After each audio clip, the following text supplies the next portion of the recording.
يا طبطب ودلع يا يقول انا اتغيرت عليه انا زعل. Assalamualaikum warahmatullahi wabarakatuh. Alhamdulillahirrabbilalamin. Assalatu wassalamu ala asrafil anbiya'i wal mursalin Sayyidina wa maulana Muhammadin wa ala alihi wa sahbihi ajmain. Amma ba'du.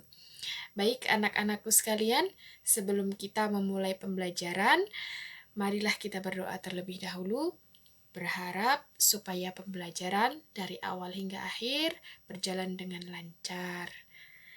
A'udzu billahi minasyaitonir rajim. Bismillahirrahmanirrahim. Raditu billahi rabba wa bil islami dina wa bi Muhammadin nabiyya wa rasula.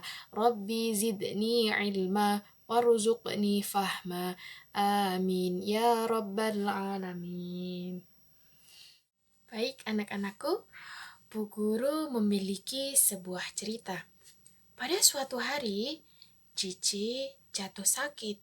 Kemudian, Ibu Guru memberikan himbauan kepada teman-teman satu kelas Cici untuk mengumpulkan uang. Kemudian, uang tersebut digunakan untuk apa?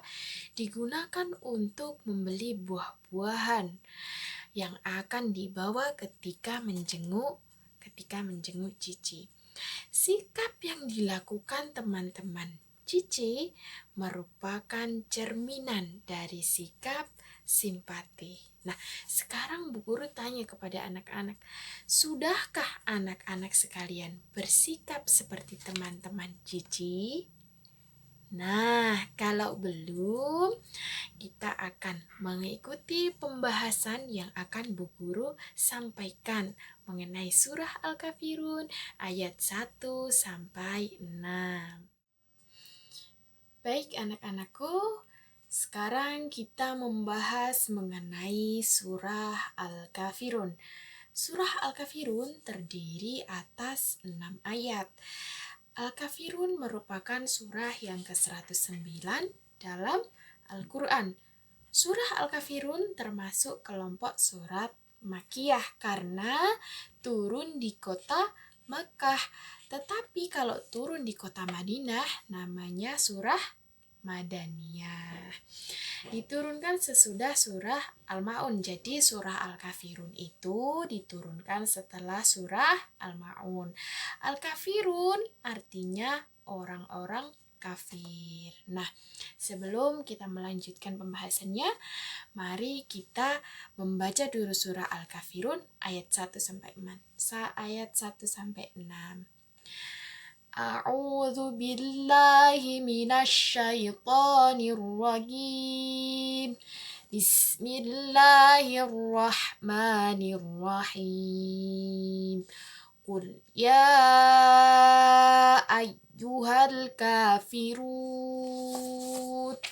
la a'budu ma ta'budun wala antum abiduna ma a'bud wala ana abidum ma abattum wala antum abiduna ma a'bud lakum dinukum waliyadin.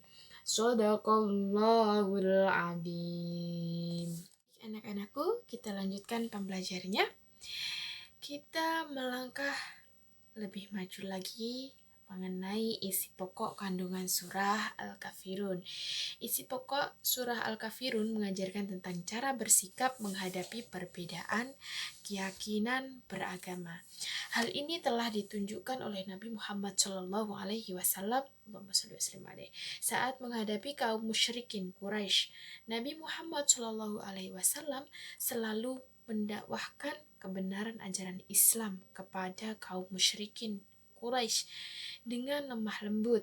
Beberapa yang disampaikan diantaranya sebagai berikut. Yang pertama, mengajak mereka untuk menjemput hidayah Allah Subhanahu wa Ta'ala. Kemudian yang kedua, memberi kabar gembira atas orang yang mengikuti ajaran Islam dengan surga. Kemudian yang ketiga, berdialog dan berdiskusi dengan lemah lembut kepada mereka. Nabi Muhammad SAW menyampaikan bahwa Tuhan yang disembahnya dan pengikut-pengikutnya bukanlah apa yang disembah oleh orang-orang kafir. Nabi Muhammad SAW tidak akan menyembah apa yang disembah orang-orang kafir. Tugas Nabi Muhammad SAW di muka bumi ini sebagai pemberi kabar gembira dan peringatan. Dengan adanya perbedaan, setiap orang harus mempunyai sikap tasamuh atau toleransi terhadap orang-orang lain. Toleransi sangat dibutuhkan untuk menjaga hubungan baik antar sesama demi terciptanya persahabatan, persaudaraan, dan persatuan masyarakat. Baik anak-anakku, setelah kita menyimak dari kisah Rasulullah di atas, maka sekarang toleransi dalam kehidupan sehari-hari itu seperti apa ya? Toleransi adalah sikap yang tidak menyimpang dari aturan, di mana seseorang menghargai atau menghormati setiap tindakan yang dilakukan orang lain. Toleransi dalam kehidupan ini terbagi dalam dua bentuk. Yang pertama, toleransi sesama agama, yaitu toleransi yang diperbolehkan baik dalam segi ibadah dan muamalah. Kemudian yang kedua, toleransi antar agama, yaitu toleransi yang hanya diperbolehkan dalam bentuk muamalah atau sosial masyarakat saja. Nah, toleransi bukan berarti membiarkan saudara kita melakukan kejahatan.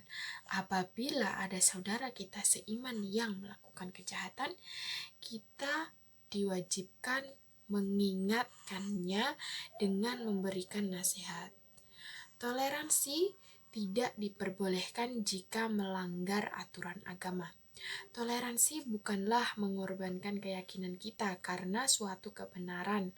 Akan tetapi, toleransi adalah menghargai perbedaan yang dilandasi suatu alasan. Antar pemeluk agama dilarang memaksakan kehendak kepada orang lain untuk memeluk agama mereka. Misalkan, kamu punya teman beragama Kristen, kamu memaksa temanmu untuk masuk ke dalam agama Islam, itu tidak boleh. Sebagaimana firman Allah Subhanahu wa Ta'ala dalam Quran surat Al-Baqarah ayat 256. A'udzu billahi minasyaitonir rajim. Bismillahirrahmanirrahim. La ikraha fid din. Qad tabayyana ar-rusdu minal ghayy. Yang artinya tidak ada paksaan dalam menganut agama Islam. Sesungguhnya telah jelas perbedaan antara jalan yang benar dan jalan yang sesat. Seperti itu ya. Nah, kemudian bagaimana pembiasaan sikap kita terhadap toleransi? Nah, berikut ini contohnya. Yang pertama, menghargai adanya perbedaan. Kemudian yang kedua, menjalin persahabatan dan persaudaraan. Yang ketiga, menyadari bahwa perbedaan adalah suatu hal yang pasti dan merupakan sunatullah. Kemudian yang keempat, mengedepankan sikap sopan, santun, ramah, dan lemah lembut dalam hidup bermasyarakat. Kemudian yang kelima, menjadikan perbedaan sebagai sasaran untuk berlomba dalam mencapai kebaikan, bukan perpecahan. Sikap toleransi yang dapat diterapkan dengan baik akan terwujud hal-hal yang sebagai berikut. Yang pertama, suasana harmonis, hidup rukun dan tentram. Kemudian yang kedua, memperkuat tali silaturahmi dan persaudaraan dalam masyarakat. Kemudian yang ketiga, terwujudnya kasih sayang antar umat beragama. Dan yang keempat, terwujudnya berbagai kemudahan hidup. Dan yang kelima, terhindar dari permusuhan antar sesama. Baik anak-anakku, cukup sekian pembelajaran hari ini. Semoga bermanfaat. Kurang lebihnya mohon maaf. Sebelum Bu Guru tutup dengan salam, kita akhiri dulu dengan doa kafaratul majlis. Bismillahirrahmanirrahim. Subhanakallahumma wa bihamdika asyhadu an la ilaha illa anta astaghfiruka wa atubu ilaik. Walhamdulillahirabbil alamin. Baik, cukup sekian dari Bu Guru, kurang lebihnya mohon maaf. Billahi taufik wal hidayah. Wassalamualaikum warahmatullahi wabarakatuh. يا طبطب ودلع يا يقول انا اتغيرت عليه انا ازعل اولع ما هو كل همه ازاي يرضيه يا طبطب